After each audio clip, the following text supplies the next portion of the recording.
Pertanian Universitas Trunojoyo. Di sini saya akan menjelaskan tentang tugas dari mata kuliah metode kuantitatif. Pertanyaan yang pertama yaitu berikan pengertian atau penjelasan singkat mengenai analisis conjoint, analisis jalur, dan analisis time series. Analisis conjoint adalah sebuah teknik analisis yang dapat digunakan untuk menentukan tingkat kepentingan berdasarkan persepsi pelanggan. Selanjutnya adalah analisis jalur atau analisis path. Analisis ini adalah analisis yang lebih lanjut dari analisis regresi. Nah, analisis jalur atau analisis path ini menjelaskan mengenai pengaruh tidak langsung dari suatu variabel bebas melalui variabel intervening terhadap variabel terkait. Sedangkan analisis time series adalah analisis yang mempelajari pola gerakan nilai-nilai variabel pada satu interval waktu yang teratur, yaitu berikan penjelasan mengenai tujuan dari analisis conjoint, analisis jalur, dan analisis time series. Tujuan analisis conjoint. Yang pertama, menentukan kepentingan relatif dari atribut di dalam pemilihan oleh pelanggan atau responden. Selanjutnya, mengestimasi pangsa pasar merek yang berbeda dalam tingkat level atribut. Nah, ini menentukan merek dari produk-produk tersebut kemudian dianalisis. Selanjutnya, menentukan komposisi dari merek yang paling disenangi. Nah, ini adalah agar pelanggan atau responden itu tertarik pada produk yang dibuat. Membuat segmen pasar berdasarkan pada kemiripan preferensi level atribut. Selanjutnya yaitu menunjukkan sejauh mana kesediaan individu dalam melakukan trade-off atau pertukaran antar atribut atau karakteristik suatu produk pelayanan. Nah, ini berguna untuk memutuskan cara optimal dalam memberikan pelayanan dengan keterbatasan sumber daya. Selanjutnya, tujuan dari analisis jalur atau analisis path. Yang pertama yaitu mengetahui hubungan langsung maupun tidak langsung melalui variabel intervening. Yang kedua yaitu mengetahui besarnya sumbangan pengaruh setiap variabel X terhadap Y. Selanjutnya, tujuan dari analisis time series. Yang pertama yaitu menjelaskan mekanisme atau waktu tertentu.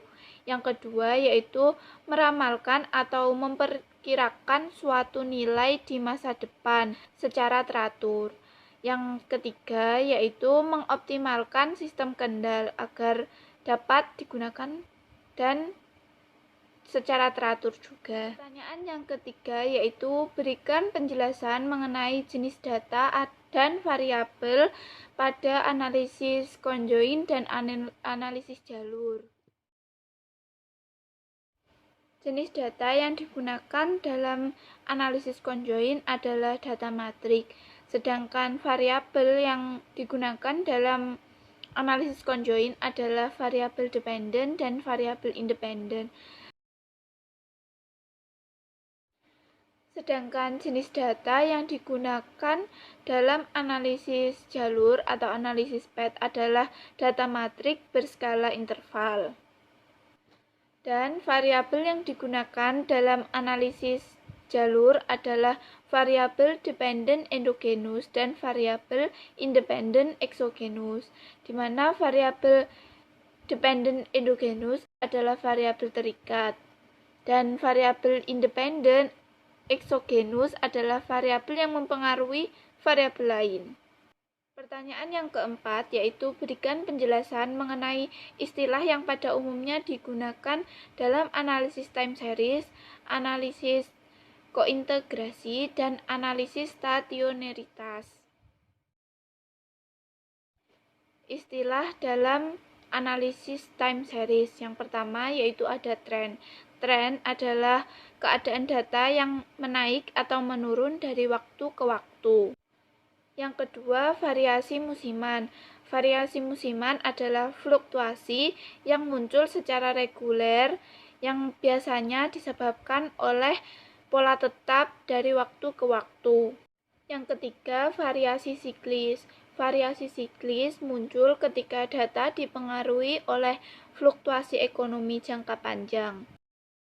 Yang keempat atau yang terakhir ada variasi random, yaitu variasi atau gerakan yang tidak teratur. Selanjutnya, istilah dalam analisis stasionaritas. Yang pertama, random walk tanpa intercept, yaitu mengalami rata-rata konstan, namun nilai variansnya meningkat sejalan dengan bertambahnya waktu.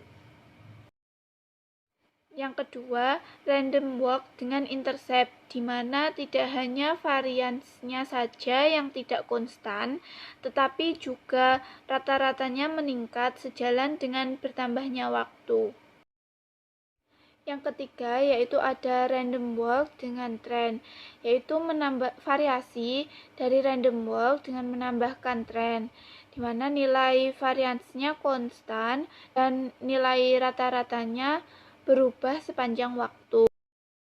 Yang keempat, random walk dengan intercept dan trend, di mana nilai varians dan rata-ratanya tidak konstan.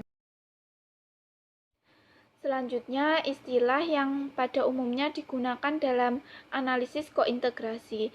Yang pertama ada error kointegrasi dan yang kedua error correction mechanism atau ECM, yaitu variabel yang memiliki ketergantungan atau biasa disebut dengan kointegrasi. Yang dapat saya jelaskan mengenai tugas dari mata kuliah metode kuantitatif bisnis 2.